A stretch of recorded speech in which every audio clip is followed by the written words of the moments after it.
Hello and blessings, beautiful souls. Saravá and Axé to you. Today has already been quite the day. It's currently about 10 o'clock in the morning and I have been flat out since about 5 a.m. and I'm busy and totally restricted by all the stuff that's going on, like astrologically around me. Now, I didn't know this yesterday, but after having back-to-back issues with my computer, my phone, uploading all of my videos, etc., trying to deliver my, resources and creations to Patreon, nothing was working. Absolutely nothing was working. And then I spoke to Alora that afternoon because I reached that boiling point, and she told me that it's because Mercury has begun its retrograde dance.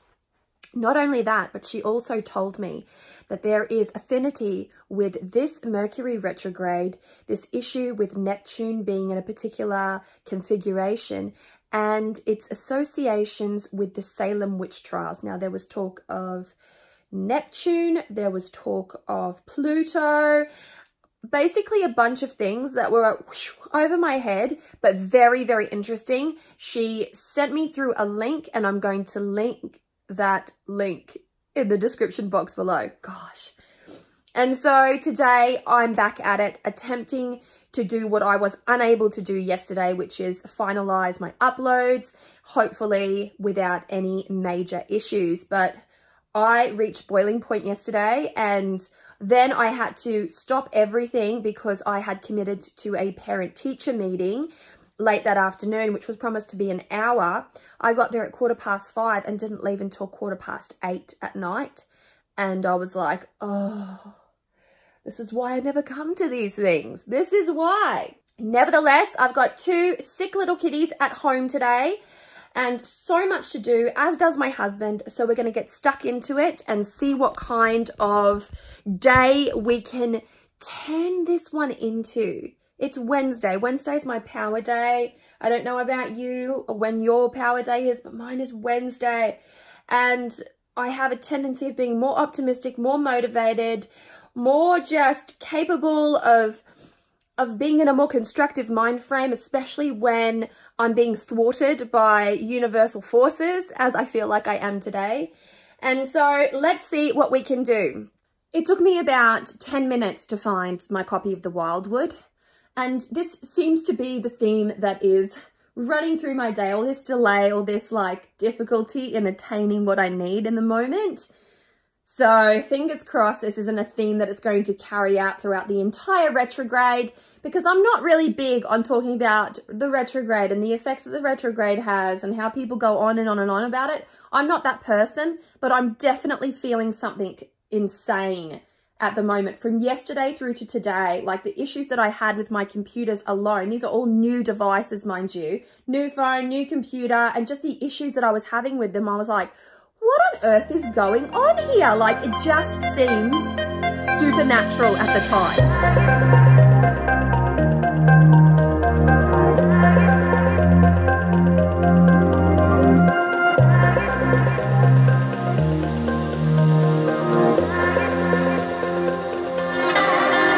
Just finished all of the lovely graphics for this week's Coven post.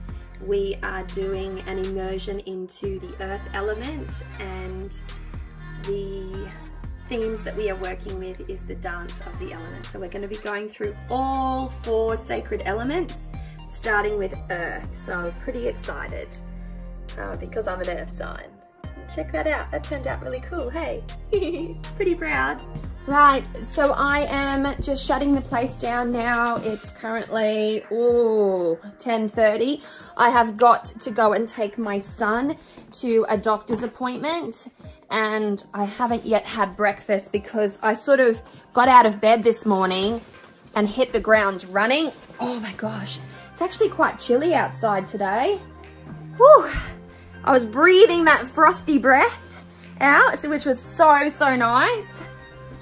But let's see how we go. Yeah, I just stepped outside and realized that in no way, shape or form am I wearing enough layers. So I have to go and put on a different jacket, and I'm excited because I was at the Signet Market not too long ago and I acquired this upcycled jacket by this woman who basically goes through all of these like old clothes and then patches them all together and then makes something that's absolutely beautiful out of them. So I'm gonna go for that today. That's what's happening, because I'm feeling that autumn vibe.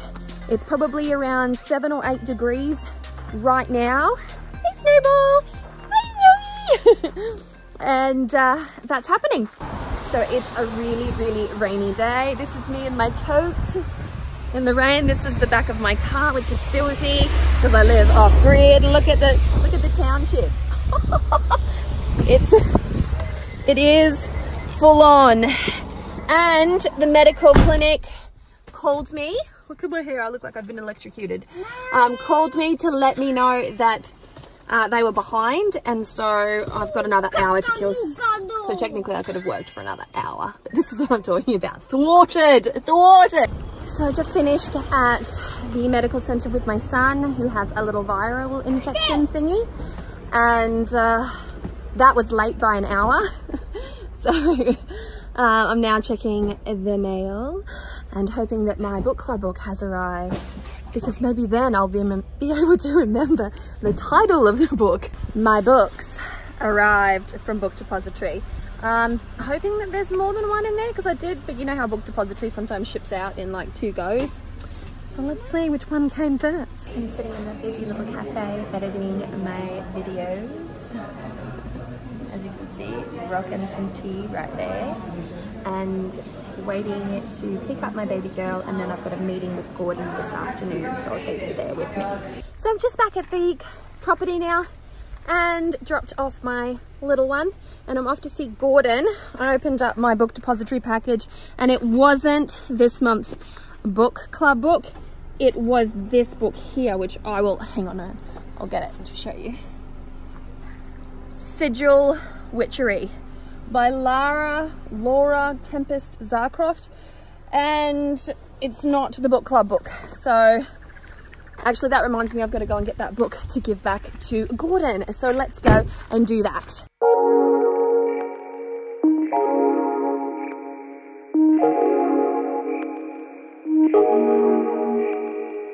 Okay, we just had what most people would call a strimiliki.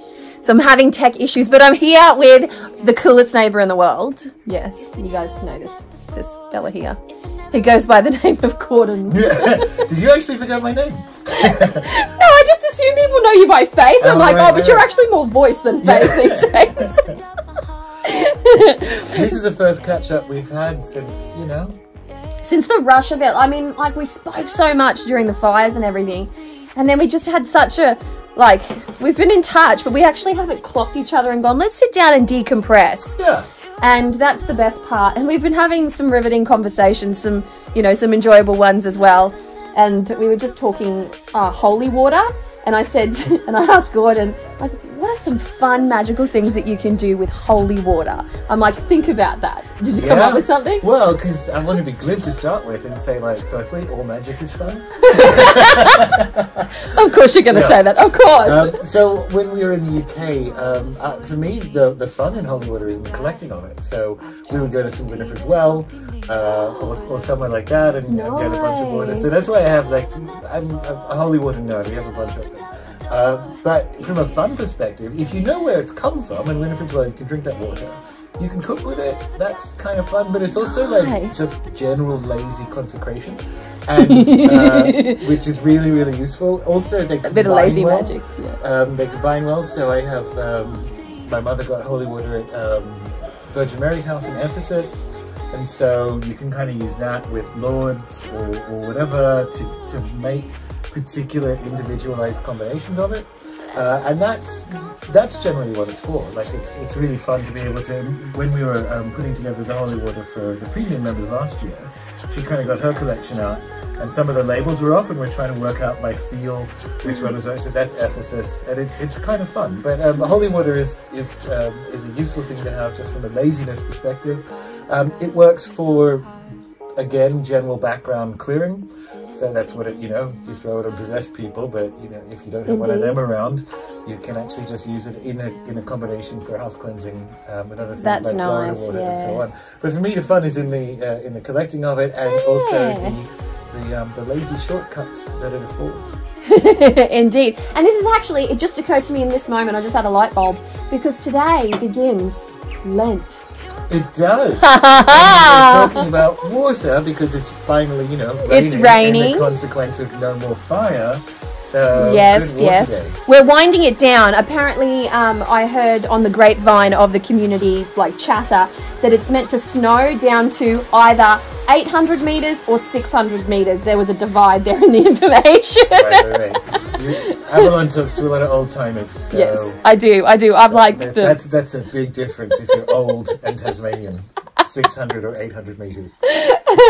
That's exactly right. So we're here, we're chilling out, and we're just catching up because, you know, there's something that is not often said, and you and I have talked about this quite a bit, but that is that being a YouTuber or being a content creator on social media platforms is actually quite lonely work, isn't it? It is, surprisingly. And Gordon and I met when I first came here and I was on his podcast. And I stayed for what seemed like 100 years, and we drank, and we talked, and we became mates, and that's what we're doing. We're solidifying our friendship with beer. Low carb beer, you know, it's kind of beer. Yeah. It's kind of beer. It's kind of beer. So there you have it. Gordon has a bit of an affinity with holy water, so we were just talking about it before, and you know, you and your mum collect holy water as well, and that's sort of like a really nice little magical thing that you can do with your you know, your mother or father and or sister and or brother, you know, a family member. Absolutely. And even for people who aren't, I mean, I only occasionally, depending on how much I've had to drink, would identify as Christian. It doesn't matter where you land on the magical spectrum. The spirit world knows what this thing is. So regardless of your opinions, it will work for the things that it says it's supposed to work for. And that's exactly right. For you. That actually opens up like incredible conversations about incredible things, actually. I was listening to a bit of like, can you be a Christian witch? And I'm like, well, who do practitioners do? What do Umbanda practitioners do? Santeria, candomblé, like that. Yeah, there's a... Or European ones up until the cunning folk. Yes, exactly right. Like there's so much to it. Neo-paganism. Yes. That's right. Yeah. And then, you know, when you invent something new, there's always like the brick wall of a divide until that brick wall eventually softens because of like more open-minded people, and voila, you have acceptance. That's my theory for today. I like it. Well, thanks for being on my vlog. Just peeped a rainbow, and we both said, "Oh, rainbow." Gordon says, "Why is it so like condensed, squashed?" And that's because it's a double rainbow. It's a double rainbow. The stories are true. It's true. We still get more rainbow sightings in the valley than in any other place. That was once told to me here. I can't actually verify that to be a fact. I've never heard that. You talk to too many old people. No, that was a young person, actually. Oh, really? Young people are idiots. I have no credible leads or sources. That's why I come to Gordon. I'm like, what's your credible source on this one? Oh, is it triple or is it just extended? No, it's like morphed into... Ooh, it's like hyperdimensioned. Oh, yeah, can you see it? Could you see it? There it is. Look at that. And then there's one directly sort of above it, which may be a little harder to see because it's quite faint. But yes, truth be told, we actually do get quite a few rainbows down here. Like, it is a talked about thing. Oh yes, we see them all the time. Oh yes, there's a rainbow, yeah, you know. And this is a new thing for me. I've never lived in a place where you can see so many rainbows. Whenever I've seen a rainbow prior to living here, it was always like this, oh, a rainbow, and the kids would get really excited, and it was just a fanfare. And here it's like, oh, it's a rainbow. And nobody really like cares all that much, unless you're like magically minded, in which case... I'll be honest, I don't care that much. Oh, God! I thought I was in good company for a moment there.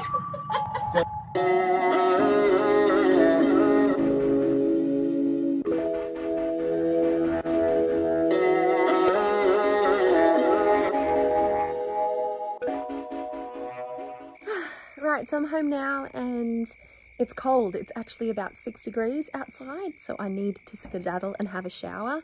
But it was so good catching up with Gordon. We speak quite regularly, but between both of us, we've been so behind thanks to the fires that we haven't actually been able to look into each other's faces, and it was just so good to sit down there and just have a yarn and that, because we do miss each other quite a bit. As I was saying, being a YouTuber can be a bit of lonely work, you know, when you get stuck into it, but you know, nevertheless, it helps to have people in your corner, people who understand, people who inspire, people to decompress too. And so I'm back, I'm here, the crows are going, it's cold. My husband had the fire on, which I thoroughly appreciate, and I'm calling it a day. So thank you so much for hanging out with me today. As per usual, it was absolutely delightful to be able to share this aspect of my life with you, as always, and I will definitely see you tomorrow for the next vlog. And please, if you haven't already, subscribe to this channel to help it grow organically and to be a part of such a beautiful, nurturing and nourishing community. Sending you so much love, luck, peace and joy, and no matter where you are and whatever you are doing, I sincerely hope that you are surrounded by magic. Much love, many blessings. Mwah!